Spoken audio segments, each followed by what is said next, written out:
Sore-sore di Bandung tuh emang paling enak buat cari yang hangat, yang manis, dan yang bikin hati tenang. Dari rekomendasi warga lokal, gue mampir ke spot kece ini, Govi Coffee. Begitu masuk, langsung jatuh cinta gue. Tempatnya cozy abis, minimalis tapi punya soul, dan wangi kopinya gokil sih. Gue pesen kopi mereka yang katanya beda dari yang lain, dan bener aja rasanya tuh deep, clean, bold. Dan yang ini dia nggak kalah juara donatnya. Men, teksturnya empuk, rasa manisnya pas, dan dipadu padanin sama kopi mereka. Wow, ini sumpah kombinasi terbaik sore ini.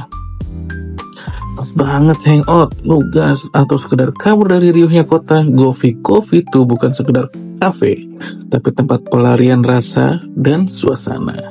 Kalau lo lagi di Bandung dan butuh tempat kopi yang beda, langsung melipir ke Govi Coffee. Kopinya mantap, donatnya luar biasa.